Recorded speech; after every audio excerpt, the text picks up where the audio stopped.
ሰዎች ኃጢአት ሲሰሩ ወደ እግዚአብሔር ከሚጸልዩበት እግዚአብሔርን ይቅር በለን ከሚሉበት ከቅዱሱ ስፍራ ላይ እግዚአብሔርና ሰው የሚገናኝበት ቦታ ላይ ስለ እግዚአብሔር የሚጠራበት ቦታ ላይ ሌላ ተራ ምድራዊ ስራ ይሰሩበት ስለነበረ ሰማያዊው ገበያ የሚገበይበት ቦታ ላይ ምድራዊ ገበያ ይገበያዩበት ስለነበረ ያ ምድራዊ ገበያ ቦታ ስላለው እዚያ ግን ሊሸጥ ስለማይገባው ተቆጣች። እንዳልኳችሁ መቆጣት ብቻ አይደለም፣ ጅራፍ ፈትሎ እየገረፈ አስወጣቸው። ዕቃዎቻቸውን ደበላለቀባቸው፣ ገለባበጠው። መደብ ሰርተው ነበር የሚሸጡ። ይሄኛ ሰፈር ይሄኛ ተባብለው ተከፋፍለውት በቃሬ መነገጃ አድርገውት ነበር ቤተ እግዚአብሔሩ። ምኩራቡን፣ መስዋዕትን አቅርቢያውን፣ ምሕረት መለመኛውን፣ ከእግዚአብሔር መታረቂያውን ቦታ መደብ ሰርተው ዕቃ ደርድረው መነገጃ አድርገውት ነበረ። ለአገልግሎት ከሚፈለጉት ይልቅ ነጋዴዎች ቤተ መቅደሱን ምኩራቡን ተቆጣጥረውት ነበረ። በነጋዴዎች የበላይነት ቅኝ ግዛት ተይዞ ነበረ ምኩራቡ። ሰማያዊውን ንግድ፣ ሰማያዊውን ትርፍ፣ ሰማያዊውን አገልግሎት ረስተው ምድራዊውን ትርፍና ምድራዊውን ንግድ ሀብት አድርገውት ነበረ። ሰማያዊውን ረስተውታል። የተጠሩለትን ረስተውታል። የተመረጡለትን ረስተውታል። እንገርባችሁ ከደካማው ምዕመን የተገኙትን ከብቶች ነበር ደርድረው የሚሸጧቸው። እነዚህ እዛ ለንግድ አገልግሎት የሚውሉት ከብቶች አብዛኛው ሰው መስዋዕት ሊያቀርብ በዓመት አንድ ቀን ወደ ኢየሩሳሌም ከሁሉም ሀገር ይሄዳል። እኛም ኢትዮጵያውያን ልንሰግድ መስዋዕት ልናቀርብ ወደ ኢየሩሳሌም እንሄድ ነበር። በዚሁ አጋጣሚ የኢትዮጵያ ኦርቶዶክስ ተዋሕዶ ቤተክርስቲያን የትላንት የማታ አድርገው ለሚተርኩ ሰዎች ታሪካችን እንዲህ ነው በሏቸው። ሕገ ልቡናን ተቀብለን የሕገ ልቡና አገልግሎት እንፈጽም መስዋዕት እናቀርብ የነበር ሕገ ኦሪትንም ተቀብለን መስዋዕት እንሰዋ ሕገ ኦሪትን ተቀብለን እግዚአብሔርን እናገለግል የነበርን መሰዊያ ያለን ሰዎች ነው። ለዚህ ምስክሩ ልንሰግድ ወደ እስራኤል ወደ ምድረ እስራኤል ወደ ኢየሩሳሌም በምንሄድበት ጊዜ የተመዘገቡት ትልልቁ መዛግብቶቻችን ናቸው። የአዲስ ኪዳን ምናልባት ትናንትና ቅዱስ ፊልጶስን ወይም ደግሞ ከሱ ቀደም ብሎ ለወንጌል አገልግሎት የመጣውን ቅዱስ ማቴዎስን ነው የምንጠቅሰው። አዎ አዲስ ኪዳንን ለመቀበል እውነት ነው ኢየሱስ ክርስቶስ እንደተሰቀለ እንደተነሳ እንዳረገ ወዲያው ቅዱስ ማቴዎስ መጥቶ ወንጌል ሰብኮልናል። እኩል ከምድረ እስራኤል ወንጌል የተሰበከባት ሀገር ኢትዮጵያ የኦሪቱ ሕግ ተግባራዊ የተደረገባት ይቻላል እና ከብት እየነዳ ሁሉም ይዞ ይሄድና እዚህ ደልሞ የነበረውን ከብት እዚያ እስኪደርስ ድረስ ይከሳል። ይህን እግዚአብሔር አይቀበለውም፣ ያንተ ከብት ከስቷል፣ እኛ ጋር ግዛና ሌላ መስዋዕት አቅርብ፣ ይህን እግዚአብሔር አይቀበልም ይሉታል። መስዋዕት ምርጫ እዚያ ከእግዚአብሔር ላለመጣላት የወሰደውን ከብት ሜዳ ላይ ጥሎ ለነሱ በነፃ ሰጥቶ ሌላ ከብት ገዝቶ መስዋዕት ያቀርባል። እንዲህ የሆነ የሰበሰቡትን ከብት መልሰው አድልበው ነበር የሚሸጡት እና ምኩራቡ ከእግዚአብሔር ጋር መነጋገሪያ ከመሆኑ ይልቅ የንግድ ማዕከል አድርገውት ስለነበረ ጊዜው ሲደርስ ወደ ምኩራቡ ወጣ። የምኩራቡ ባለቤት የቅዱሱ ስፍራ ባለቤት ቅዱሱ እግዚአብሔር ወደ ቤቱ መጣ። የራሱ ወደ ሆነው ቦታ ሲመጣ ጅራፍ ይዞ መጣ። ባዶ እጁን አልመጣም፣ ከነ ጅራፉ ነው የመጣው። ጅራፉን ይዞ ዝም አላላቸው። እያንዳንዱን በሚገባው ልክ ገረፋቸው፣ በመጠናቸው ገረፋቸው። መደርደሪያዎቻቸውን በተነና ከዚህ ወግዱ ውጡ። ይሄ የጸሎት ቤት ነው። ይሄ አባቴ ቤት ነው። የአባቴ ቤት ደግሞ የጸሎት ቤት ነው። ቤቴ የኔም ቤት ነው። ቤቴ የጸሎት ቤት ይባላል። ቤቴ የጸሎት ቤት ነው። የልመና ቤት ነው። ሰዎች ምህረት የሚለምኑበት፣ ሰዎች ምህረት የሚቀበሉበት፣ ሰዎች ምህረት የሚያካፍሉበት፣ ሰዎች ምህረትን የሚማሩበት እንጂ ንግድ የሚማሩበት አይደለም አላቸው። ምክንያቱም ከየሀገሩ ከመላው ዓለም የሚሄዱ በሬ ሊበሉ በሬ ሊሸጡ አይደለም። የበሬ ስጋ ናፍቋቸው አይደለም። ወደዚያ የሚሄዱት እግዚአብሔርን ማረን ሊሉ የእስራኤል ቅዱስ የእስራኤል ፈጣሪ ዓለማት አዜ ዓለማት አምሳዬ ዓለማት ቅዱስ እግዚአብሔር ሆይ ይቅር በለን ሊሉ ሊለምኑ ነው የሚሄዱት። እዚህ ግን ነገሩን ቀይረን ጠብቋቸዋል። ልክ አንዳንዴ እኛ እንደምናደርገው ህዝቡ ጨንቆት፣ ህዝቡ መሄጃ ጠፍቶት፣ እንኳን ለመኖር ራሱን ለማጥፋት አማራጭ አጥቶ ተጨንቆ ባለበት ሰዓት ታቦት አቆመን 3 ሰዓት ሙሉ ፀሐይ እየቀጠቀጠው 50 ብር መጣ ልበሉ፣ 100 ብር መጣ ልበሉ፣ እንቃል ኪዳኑ ታቦት አቆመ። ይሄ ገበያ ማዕከል እኮ ማለት ነው። ራሱ ንግድ እኮ እኛ የተጠራነው ልንቀድስ ነው። እኛ የተጠራነው ልናገለግል ነው። እኛ የተጠራነው ልንዘምር ልንሰብክ ነው። የኛ ስራ ይሄ እኔ ደግነቱ አልሆነም በዚህ ጸባይ እንጂ እርግጠኛ ነኝ ነው ተለቃው ከፈለገ ሸራ ውስጥ ያስቀድስ፣ ከፈለገ ፀሐይ ላይ ይቀመጥ። መረረኝ ካለ ራሱ ህዝቡ ቤተ መቅደስ ይስራ። እኔ ለምኜ ሰርቼ ነው እንዲማለው አስራቱን በወጉ ያውጣ ህዝቡ። ከዚያ በኋላ አስራቱን በጊዜው አውጥቶ አጠራቅሞ ይስራ። የተመደብኩት ቅድስ ስብከት ተብዬ እንዲህ ሆነን ዝቅ ብለን ለምነን ለምናገለግለው ሌላ ወዘተኛ ታፔላ ሚለጥፍ ህዝብ ጥሎብን እግዚአብሔር ለህዝቡም እኛን ጨካኞች የሆነን የሃይማኖት አባት ጥሎበት እንዴት እንደምንለው ይገርም። ያባለች ራፍ መቼ እንደሚመጣ እኛ የታዘዝነው የጠፉትን በጎች እንድንፈልግ ማድረግ ያለባቸው እንድንነግር ነው። ለህዝቡ ቤተ መቅደስ ያስፈልጋል። ምን ያህል ህዝብ ይሆናል? 1000 ወይ 10,000 ወይ 50,000 ወይ 2,000 ለዚህ ህዝብ የሚበቃ ቢያንስ እስከ 10 ዓመት ወይ እስከ 20 ዓመት ህዝቡ ምን ያህል ሊደርስ ይችላል? አቬሬጅ ይስና አሁን ያለው ህዝብ 10,000 ከሆነ ምናልባትም በ10 ዓመት ውስጥ ህዝቡ ያው ይቀንሳል ተብሎ አይቆጠርም። እንሰብካለን እናስተምራለን ተብሎ አይደለም ይቆጠረው።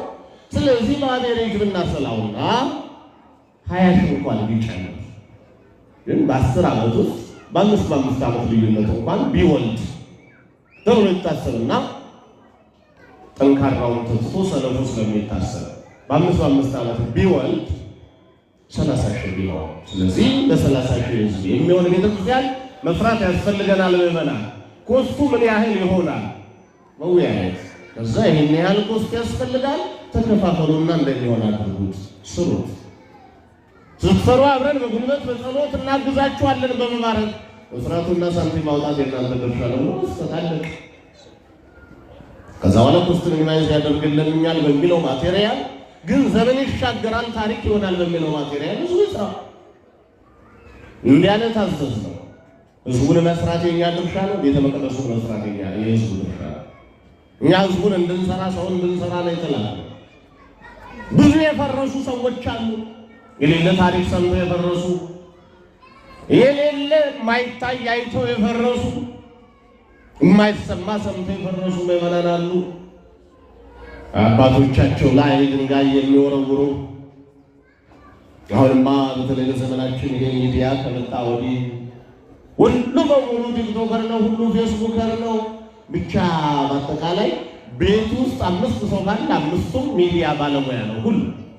ያው ሁሉ የሚገርማችሁ ጠዋት ተነስቶ አንድ የጸሎት አይነት ወይ አንድ ሰላም አደራችሁ ምን ቁም ነገር ፖስት ያደርጉ አቶ ገሌ እንዲያርጉ አባ ገሌ እንዲያርጉ ወዘተ።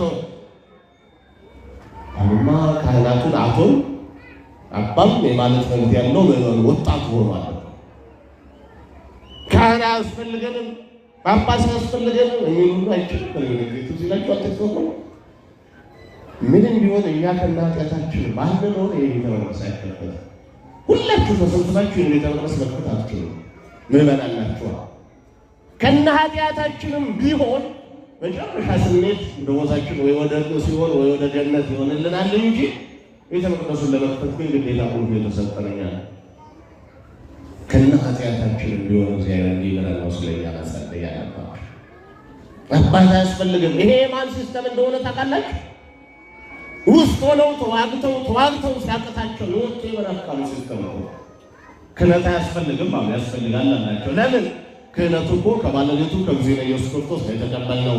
በሕገ ልቡና ነበረ ሰማያዊ፣ ያውም አዳም በገነት ውስጥ ያገለግልበት የነበረ ስርዓተ ክህነት። ከዚያ ከገነት ከወጣ በኋላ እግረ ደብር ቅዱሱ ተራራ ላይ ደብረ ቅዱስ ላይ ከዚያ ወርዶ ለልጆቹ ያወረሰው ስርዓት ነው፣ ሕግ ነው። ከዚያን ለመልከ ጼዴቅ ዘውት ቀጠሉ። አዲስ ኪዳን ደግሞ ባለቤቱ ኢየሱስ ክርስቶስ ለቅዱስ ጴጥሮስ ሰጠው። ከቅዱስ ጴጥሮስ ከሌምንጦስ ከዛ ቅዱሳን ሐዋርያት ከዚያ ተላውያን ሐዋርያት ከሐዋርያት የተከተሉ እዚያ ካህናት አሁን ያለ ነው። ይሄ ቅብብሎች ነው። ገና ከኛ ወደ ሌሎቹ ይቀጥላል። ይሄ ክህነት ደግሞ እዚህ ብቻ አይቆምም፣ ላይ ወደ ሰማይ ይሄዳል። ምክንያቱም እቺ ቤተክርስቲያን ስርዓቷ በሙሉ በሰማይ ነውና ወባቲ ለዛቲ ቤተክርስቲያን አርአያ ዘበሰማይ፣ ይቺ ቤተክርስቲያን በላይ በሰማይ አርአያ አምሳል መርገም ሆና ልታገለግል ተሰጠች። በሰማይ ላለው መቅደስ አለ፣ በሰማይ መቅደስ አለ። እነሆ የመቅደሱ በር ተከፍቶ አየው። በዚያም በመንበሩ ዙሪያ 24 ሽማግሌዎች የወርቅ ጥና ይዘው ቆመው አየው ይላል ዳይል ባለራዩ ቅዱስ ዮሐንስ። ያንን ምን አለ?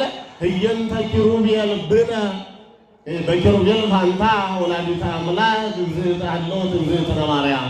በኪሩቤል ፋንታ እግዝእትነ ማርያም አለች። የሥላሴን ዙፋን ኪሩቤል እንደተሸከሙ እንደሆነው ተስለው እንደምናየው ሁሉ ከሥላሴ አንዱን ከሦስቱ አካላት አንዱን እግዚአብሔር ወልድ ኢየሱስ ክርስቶስን በማኅፀኗ የተሸከመችው 9 ወር ከ5 ቀን ከዚያም በክንዶቿ አቅፋ ጡቷን ያጠባች በጀርባዋ አዝላ የተሰደደች እመቤታችን ወላዲተ አምላክ አለች። ወየንተ ሱራፌል ብነ ጳጳሳት፣ ኤጲስቆጶሳት፣ ካህናት፣ ሊቃነ ካህናት እነዚህ ሁሉ በሙሉ በ24ቱ ሽማግሌዎች ፋንታ በእነርሱ ምሳሌ አሉ። በመንበሩ ፋንታ መንበር አለን። ከዚያ በኋላ አእላፍ፣ አርባብ፣ ኃይላት፣ ሊቃናት፣ ስልጣናት የሚባሉ መላእክት አሉ። በእነዚህ ፋንታ ሁሉ ቅዱሳን ደናግል መነኮሳት አሉ። ምእመናንና ምእመናት አሉ እያለ ነው እየመሰለ የዘምረው ሊቁ በዚህ በዛፈ ሰዓታቱ ላይ ሁሉ ሙስሊም ያቆም። ስለዚህ ያንን ሰማያዊ አገልግሎት ያንን ሰማያዊ ሕይወት የምንቀላቀለው ምንም ቢሆን ካህናት ከናዲያታችን ይላል። ይሁን እንጂ ግን የኛ መኖር ብቻ ቤተ መቅደሱ ቤተ መቅደስ አያደርገው። ይሄ ለጥራት ያስፈልጋል። ይህ ሁሉ ካህን አነሰም በዛም ትንሽ ደሞዝ ስለሚከፈለው ነው ያገለግል እንጂ ቢቆም እርግጠኛ ነኝ ደሞዝ ወዳለበት እንሄዳለን። ሳራ እንበላማ ምን እንበላለን? ድንጋይ እንበላ። የግድ የሚበላ ያስፈልግን። ልጆች አሉን አይደለም? ቤት ኪራይ የሚባለው አለ አይደለም? ስለዚህ የግድ ደሞዝ ያስፈልገናል። ያን ሊሆን ደግሞ እናንተ አስራታችሁን ማውጣት፣ እናንተ መማር መኖር አለባችሁ። ቤተክርስቲያን የሚሰራው እንዲህ ለእኛና ለእናንተ ነው። ሁለታችንም ተግባብተን እግዚአብሔርን ልናገለግልበት ነው። ሁለታችንም አንድ ላይ ሆነን ከእግዚአብሔር የሆነውን ምሕረት ልንለምንበት ነው እንጂ ተራ አተካራ ልንከፍትበት የነገሌ ነገድ የነገሌ ነገድ ልንባባልበት አይደለም። ከዚህ በሽታ መላቀቅ ይኖርብናል። ከዚህ በሽታ መላቀቅ፣ መፈወስ፣ መጠመቅ ይኖርብናል። ይህ በሽታ እንዲለቀን መጥፎ ጋንግሪን ነው። ዘረኝነት ጋንግሪን ነው። ብዙ አቡነ እስጢፋኖስ ረድታቸው ይኖርብንና የጅማ ሀገረ ስብከት ሊቀ ጳጳስ ሁልጊዜ ይላል ዘረኝነት ከኤችአይቪ ኤድስ በላይ ነው። ኤችአይቪውን ተውትና ዘረኝነትን ፍሩ ይሉ ነበር ሁልጊዜ። ያን ጊዜ ትልቁ በሽታ ኤችአይቪ ኤድስ ስለነበረ በዚያ ዘመን እውነትም የእውነት ቢያንስ ያለው በሽታ ለጊዜውም ቢሆን ማቆያ ነው። ማራዘሚያ የሚባል ታብሌት እየተዋጠም ቢሆን ይቆያል። ጥሩ ነው። ጤነኛ ልጅም ጭምር እንዲወለድ ያስችላል። ዘረኝነት ግን ጤነኛ ልጅ አስወለደ። ከሁለት ዘረኛ ወላጆች የተወለደ ልጅ ነፍሰ ገዳይ ጨካኝ ዘረኛ ነው የሚሆነው። ከሁለት አላዋቂ ዘረኞች የተወለደ ልጅ በእርግጠኝነት ሀገር ወራሪ፣ ሀገሩን በቁሟ የሚደፍር ነው የሚሆነው። ለመቅደሱ የማይራራ መደዴ ነው የሚሆነው። አሁን የተቸገርነው ቤተ መቅደሱ እኮ ከእንደዛ አይነት ሰዎች የተወለዱ ዘላኖች ገብተውበት እኮ ነው። መርጌታው የሆቴል ዘበኛ ነው። የተማረው ሰው በሙሉ ታክሲ ረዳት ወይም ደግሞ ሊስትሮ ነው። ያልተማረው ቤተ መቅደሱ ውስጥ አዛዥ ናዛዥ ፈላጭ ቆራጭ ነው። ይገርማችኋል፣ አይራራም፣ ወንበዴ ነው። እምቢ ካላችሁ ያባረራችኋል። ይህን ከአባይን ሽንጨሱ ተጠብቀኝ ልትሉት ናኒ ዳብረን ልሽጠው ነው የሚላችሁ። በጣም አውሬ ነው የወረረ። እውነት ቤተ መቅደሱ ውስጥ ሰው የለም፣ ግን ጅራፍ ይዞ ባለ ጅራፍ ውስጥ ሲመጣ መጠበቀኝ ያደርሻል። ማርያምን የሚያወጣ ከሆነ ይሄኛውን እግሬን ልቁረጥና ሸጬ እሰጥሃለሁ ብሎ ይቀበለኛል። አራዊት ወረዋታል ቤተ መቅደሱ።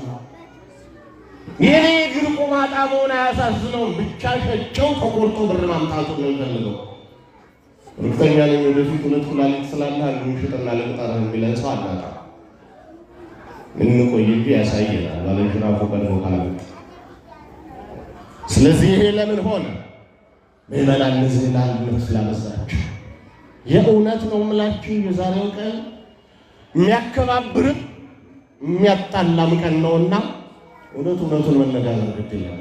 ለሚጥማቸው ያከባብረናል፣ ለማይጥማቸው ያጣላናል። የእናንተ ፍጹም የሆነ ስንፍና፣ ከልክ ያለፈ ስንፍና ቤተ መቅደሱን እንዲህ አይነት ሰዎች እንድንወረው አድርጎታል። አንደኛ አስራታችሁን በጊዜ አታወጡ።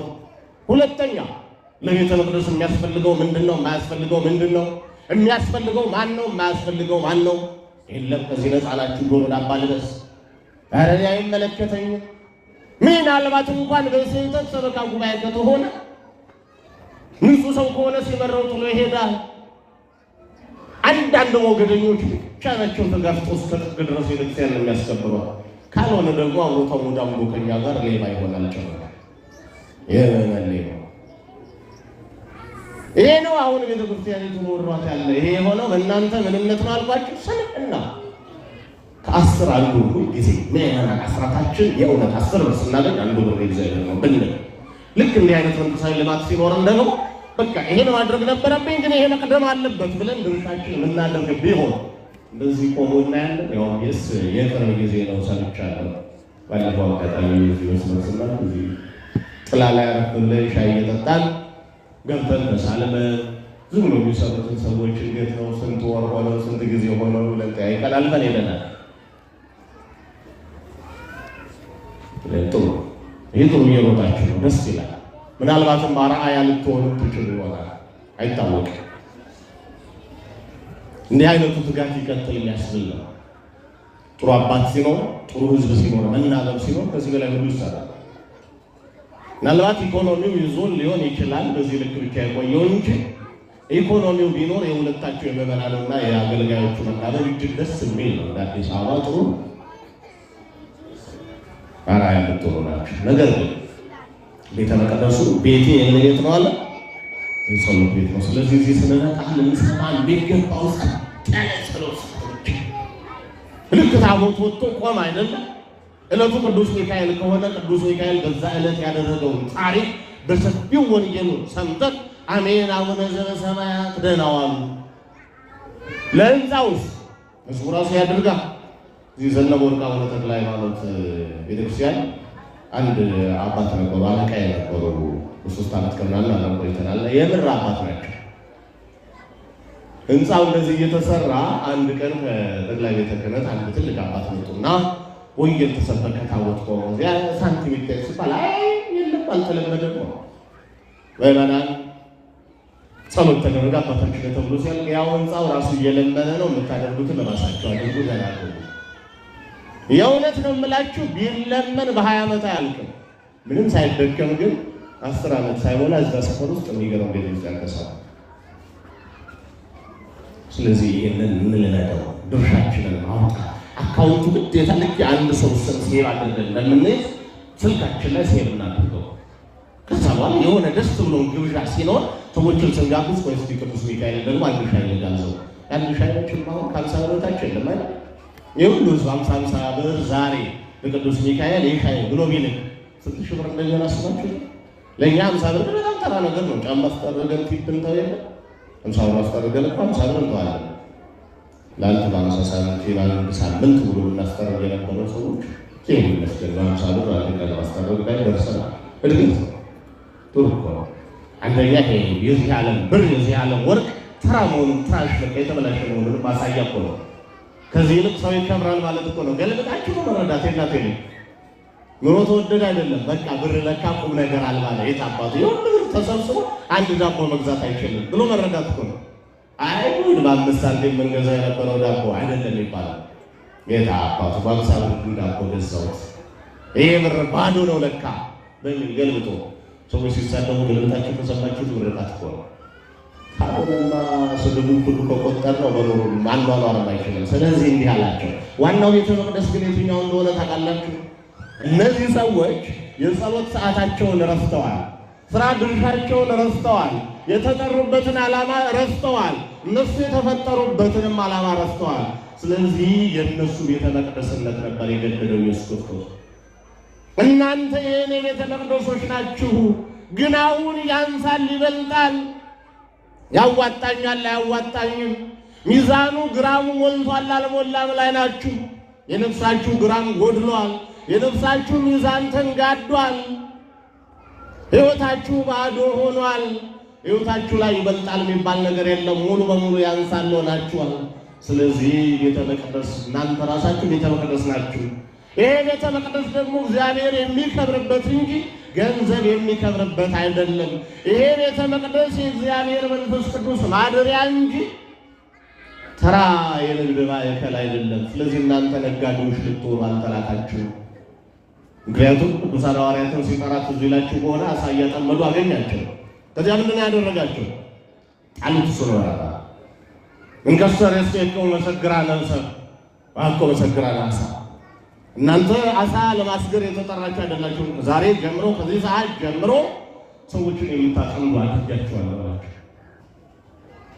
አሳዎችን የሚያጠምዷቸው በሕይወት ከሚኖሩበት ከሞቀ ባህራቸው መኖሪያ ከሆነ ከተመቸ ከምቹ ከሰላማዊ ማረጋቸው አውጥተው ያውም በመቃጥን አንቀው እኮ ነው አውጥተው ወደታቸውን ሰንጥቀው ለበግን ለመብላት ነው።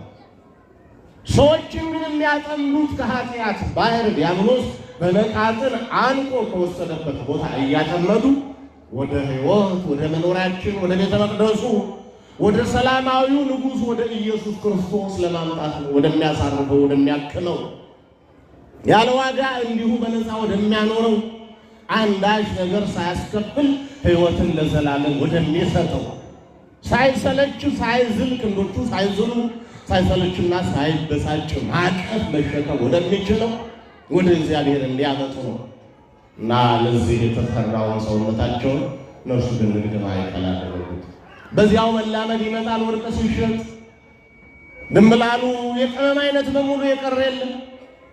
እዚያው ሸቀጣ ሸቀጡ ሲሸጥ ደግሞ መላመድ ይመጣል። ከዚያ በኋላ እዛው ዞር ብሎ ደግሞ ዝሙቱ ይጀምራል። ቤተ መቅደሱ ቅዱስ የሆነው ቤተ መቅደስ መርከስ ይጀምራል። ይህ እንዳይሆን አሳስቡ ዘንድ ይህን ወደዛ አስወግዱ አላቸው። ከዚያ በኋላ ተነሳች። እናውቃለን፣ ምኩራቡ ላይ ኖረንበታል፣ የኛ ነው የሚሉ ሰዎች ዘራፋሉ። አሁን የተቸገርነው እንደ ቤተ መቅደስም ይሄ ነው። እንደ ካህናት እኛ መስራቾች ነን የሚሉ ዘራፍ ባዮች፣ እንደ ምዕመናን እኛ አካባቢ ተወላጆች ነን የሚሉ ዘራፎች፣ በእነዚህ ሰዎች ምክንያት በጣም ችግር ሆኗል። ቤተ መቅደስ ከእኛ በላይ የሚያውቅ የለም። ምናልባት እኮ እዚህ ቤተ መቅደስ ያልመጣ ነው እዚያኛው ቤተ መቅደስ ስላለን ነው። ቤተ መቅደስ አንድ ስለሆነ ምናልባትም ወይ በምስራቁ ወይ በምዕራቡ ወይ በሰሜኑ ወይ በደቡቡ ቆይተን ይሆናል እንጂ መቅደሱ ግን የጋራ እኮ ነው። የተወለደበትን የመስረቸው የመሰረተው ኢየሱስ ክርስቶስ ነው። መስራቹ ኢየሱስ ክርስቶስ ነው። የመቅደሱ ባለቤቶች ግን እኛ ሁላችን ነን። እኛ ሁላችን ደግሞ የእግዚአብሔር መንፈስ ቅዱስ ቤተ መቅደሶች ነን። ሐዋርያው ቅዱስ ጳውሎስ ለቆሮንቶስ ከተማ ነዋሪዎች ሲጽፍልህ ያለ ታምሩኑ ከባንቱ ታቦቱ ለመንፈስ ቅዱስ እናንተ የእግዚአብሔር መንፈስ ቅዱስ ቤተ መቅደሶች እንደሆናችሁ አታውቁምን? የእግዚአብሔርን ቤተ መቅደስ ማንም ቢያፈርሰው እርሱን እግዚአብሔር ያፈርሰዋል። የእግዚአብሔር ቤተ መቅደስ ቅዱስ ነውና ያውም እናንተ ናችሁ። የእግዚአብሔር ቤተ መቅደስ ቅዱስ ነው። ያንን ቤተ መቅደስ የሚያፈርሰውን እግዚአብሔር ያፈርሰዋል አለ። ያ ቅዱስ የተባለው ቤተ መቅደስ ደግሞ እናንተ ናችሁ። እኔና እናንተ ቅዱስ ቤተ መቅደስ ነን። የማማደሪያ የእግዚአብሔር መንፈስ ቅዱስ እኛ ውስጥ እግዚአብሔር መንፈስ ቅዱስ እንደሚያልፍ ታውቃላችሁ። ሰዎች ጸጋን የተመላሽ እግዚአብሔር መንፈስ ቅዱስ ጸልሎሻልና ደስ ይበልሽ አላት ብለው እንዴት ወዘተ ይከራከራሉ። እኛ ራሳችን የመንፈስ ቅዱስ ማደሪያ፣ እኛ ራሳችን እግዚአብሔር መንፈስ ቅዱስ በእኛ አድሮ ያዘኑትን የሚያጽናናብን፣ የተሰበሩትን የሚጠግንብን፣ የወደቁትን የሚያነሳብን እጆቹ ነን። ለእግዚአብሔር እኛ ማደሪያዎቹ፣ አገልግሎት መስጫ ቤተ መቅደሶቹ ነው። ዓለምን ለመቀደስ የግድ ቤተ መቅደስ ያስፈልገዋል። ቅዱስ የሆነ ቤተ መቅደስ ወላዲተ አምላክ ድንግል ማርያምን በአካል አደረባት፣ በአካል ቤተ መቅደስ አደረጋት። እንደውም ይህንን እንድል ያለ ቅዱስ አይነቅስ ኦ መቅደስ ሆነ ላቲ እግዚአብሔር ካህን በውስጤታ እግዚአብሔር በውስጧ ካህን ሆኖ ዓለምን የቀደሰባት፣ ዓለምን ያነጻባት፣ ዓለምን ይቅር ያለባት፣ ዓለምን ያገለገለባት መቅደስ ምን ድንቅ ናት ይላል። ሌላው ደግሞ ተቀበለና ማለት ወለሊሁ ፈጠረ ወለሊሁ ፈጠረ ለርሱ መቅደስ፣ ለራሱ መቅደስን ሰራ፣ አዘጋጀ፣ አነጸ። በዚያ መቅደስ አደረ፣ በዚያ መቅደስ አገለገለ፣ ዝቅ ብሎ ዓለምን ከሞት ወደ ሕይወት አሻገረው። ስለዚህ እኔና እናንተ አድሮ እግዚአብሔር ስራ ሊሰራ ሁሉ ቤተ መቅደስ አድርጎናል። ይህ አካላችን የእግዚአብሔር ቤተ መቅደስ ነው፣ የእኛ አይደለም።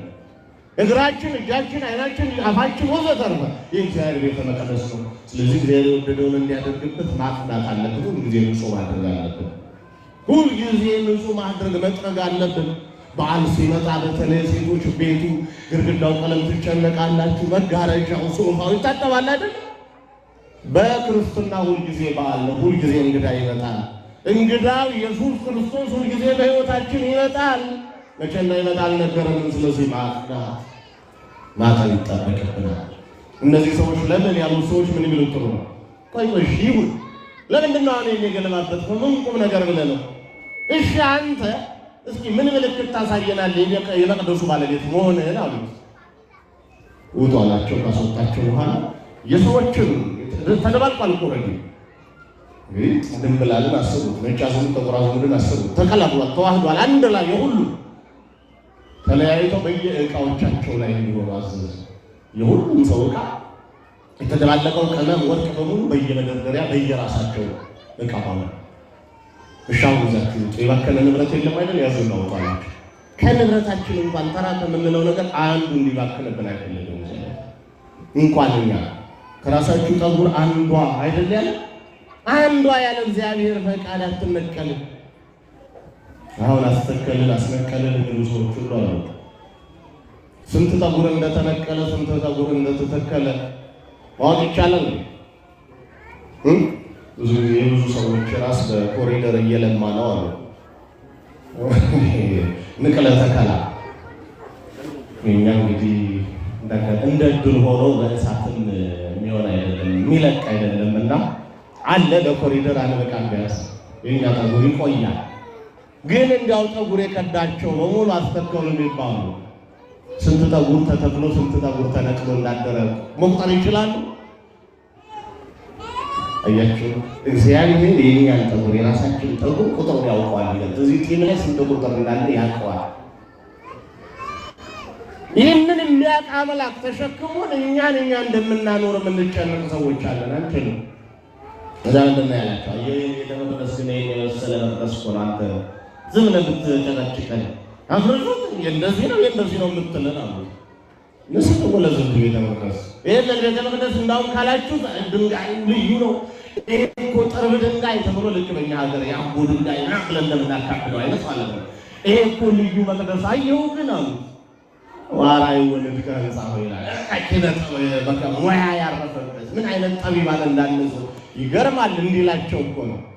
አየውና ብላለ ንስት ወለዘት ይሄንን አፍርሱት ሶስት ቀን ሰራዋል።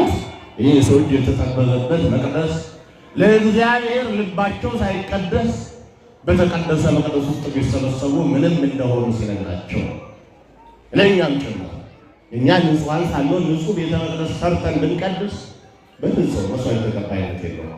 በድንኳንም ተቀደሰ፣ በትልቅ መቅደስም ተቀደሰ፣ ቆራቢው ካልተቀደሰ የመቅደሱ መቀደስ ዋጋ የለውም። መጀመሪያ ቆራቢው መቀደስ፣ አቁራቢው መቀደስ አለበት። አምኖ ቆርቦ ከዚያ በኋላ ያመኑትን የሚያቆርብ አባት ያስፈልጋል። እዚያ እንደውም ውሳይሳሁ ያንደበቱን ቅልጥፍና ያንደበቱን መጣፈጥ የመልኩን ደምግባቱን አፍንጫ ወራረዶ ዘተርፈ ቆሞ ፈዘው የሚያደንቁ ነበር።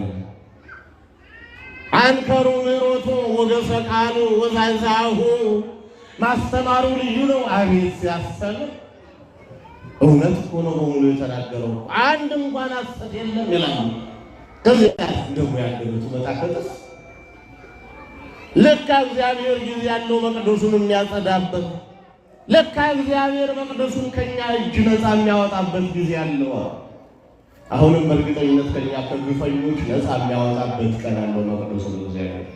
እንዲህ ቁማር እንደቆመርንበት ዝም የሚልና ይመስላችሁ አለው። ቁማርተኞቹን ጥግ አስይዞ መቅደሱ ላይ የሚመጥኑትን ሰዎች የሚያስቀምጥበት ቀን አለው። እንዲህ በጅምላ ቁጭ ብለን አስመሳዮች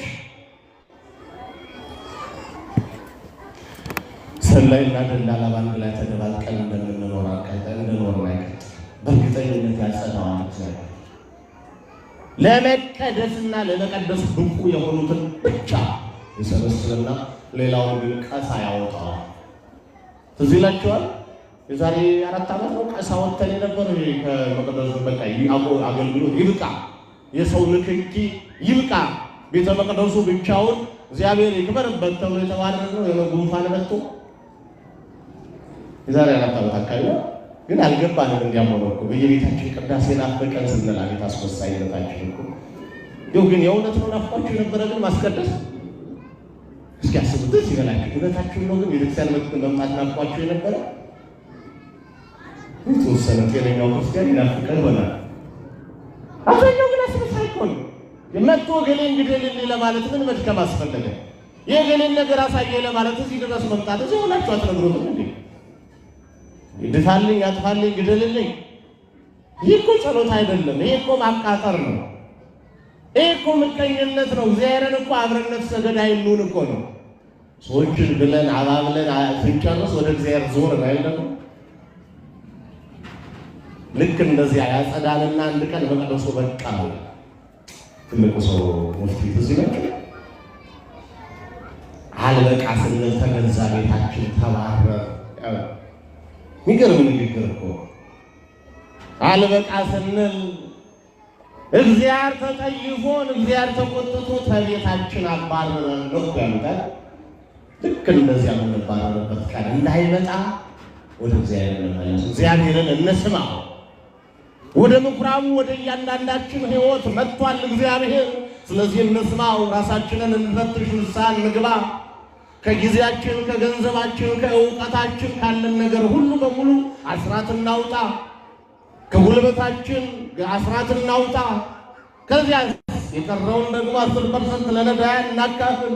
ከዚያ ትላንትና አቅም እያላቸው ዳቦውን ቆሎውን እያሉ ይረዱን የነበሩ ወላጆቻችን፣ በወላጆቻችን የዕድሜ ደረጃ ያሉ ሰዎችን እንርዳ። 70-30 የሚለውን እንደ ክርስትና እንኑረው። እኛ ቁርሱን ትተን ምሳ ሰዓት ድረስ እንጦማለን አይደለም? የቁርሳችን ፋንታ ግን ቁርስን ምሳምራትን ለሌላቸው እንስጥ። እኛ የበዓልና የዘወትር ልብስ አለን አይደለም? ቢያንስ ከዘወትር ልብሱ ላይ አንዱን ሊለብሱት ለሌላቸው ሰዎች እንስጥ። ይሄ ነው ክርስትና። ይሄ ነው ቤተ መቅደሱን ማጥራት ማለት። ቤተ መቅደሱን ከንግድ ማዕከልነት ማራቅ ማለት ማላቀቅ ማለት ይሄ ነው። ይህን ስናደርግ ያን ጊዜ ሕያዋን እንሆናለን። ይህንን ስናደርግ ያን ጊዜ እግዚአብሔር ደስ ይለዋል። ያን ጊዜ እግዚአብሔር በውስጣችን በእኛ ያድራል። መጽውተን የማያልቅብን ሰዎች እንሆናለን። ከዚያ በኋላ የእውነቴን ነው የምላችሁ፣ ሰጥተን የማያልቅብን ሰዎች አጋጥሟቸው አያውቅም? በየቤተክርስቲያኑ 50 ሺህ ብር 100 ሺህ ብር ሁልጊዜ የሚሰጡ ጥቂት እያመጣው ነው የሚያስብሉ ሰዎች አላያችሁ? ሲጎድል ይሞላል እግዚአብሔር። ጠላ ስታሳልፉ ስትቀሩ አለ ወይ ሌላ ጉዳይ ነው። አንድ ቢጠልቃለ ወይ ሌላው ሰው ታንተ የሚጋብዝ ሳለ ወይ የሚለው ጥያቄ ውስጥ ይሁንና ዞሮ ዞሮ ግን በምታስተናግዱ ሰዓት የሞላ ላይ ይቀዳል። አጉድለውና ሊጨምር ልሙላል ልቅዳል አይደል የሚባለው? ካልጎደለ አይጨመርም እኮ። ስለዚህ እኛም ካላጎደል ነው እግዚአብሔር አይጨምርም። እናጉድለው፣ እናካፍል ለሚገባቸው ሁሉ እውቀታችንን ጭምር እናጉድለው። በነገራችን ላይ እውቀት ይሄ ግሬን ዲቴክም ሰጥቶ መቀበል የለም። ትንሽ ነገር ነው። ኢምፖርትና ኤክስፖርት እናደርገው ወደኛ ኢምፖርት ነው ወደኛ ይመጣው ነው የሚለዛ ይገርማችሁ። ይሄ ብላክ ምንዛሬ ነው። እሱ ትንሽ ነው ስለ ይቆጠራል የማይቆጠር አንተ ነው የምናገኘው። ትንሽ ነገር ስንሰጥ ብዙ ነገር ከእግዚአብሔር እንቀበላለን። ትንሽ ነገር ስናጎድል ብዙ ነገር ይጨመርልናል፣ ይሞላል። ሞልቶ ደግሞ አይፈስም። የሚባክናል እግዚአብሔር አይሰጠንም። የሚባክን እውቀት እግዚአብሔር አይሰጠንም። የሚባክን መልክና እድሜ፣ የሚባክን ትዳር፣ የሚባክን ልጆች አይሰጠንም። እንዲያ እንዲሆን ሁሉም በልኩ ሁሉም በወሰኑ እንዲኖር ማድረግ አለብን። ሰዓት ማድረግ ያለብን ሁሉ እናድርግ ማለት ነው። ረስቸው ብዙ ጨቀጭቋችሁ መሰለህ ይህ ትሄዳላችሁ እድራል ሌላ ምን አለ የአካባቢ ጽዳት የምንትስ ምናምን አይደለም። እዚሁ አይኗችሁ አጸብተን ከሄድን እኮ እዛ እናስቸግረን። አብዛኛው ሌባ ነጋዴ ኦርቶዶክስ አይደለም። አብዛኛው ሌባ አገልጋይ እዚሁ ኦርቶዶክስ አይደለም። አብዛኛው ሌባ ባለስልጣን እዚሁ ኦርቶዶክስ አይደለም። አብዛኛው ነፍስ ገዳይ እዚሁ አይደለም። ስለዚህ እዚሁ ካጸዳን እዚሁ ካስተካከልነው እዛ ሰላም ነው ማለት ነው። እዛ ባንሄድም ባንሰበሰብ አይኗችሁ ከጸዳችሁ እዚሁ ልክ ነው። ሰው ሁነን እንሄዳለን ማለት ነው። ስለዚህ ታክመን ከሄድን ሌሎችን ለማከም አንከብድም። ለዛ ነው በነበረን ጊዜ ያስተማረን የመከረን የገሰጸን አምላካችን አባታችን እግዚአብሔር ስሙ ለዘላለም የተመሰገነ ይሁን። አባቶቻችን ከመቅደሱ አጥፋቱ ይቆይ።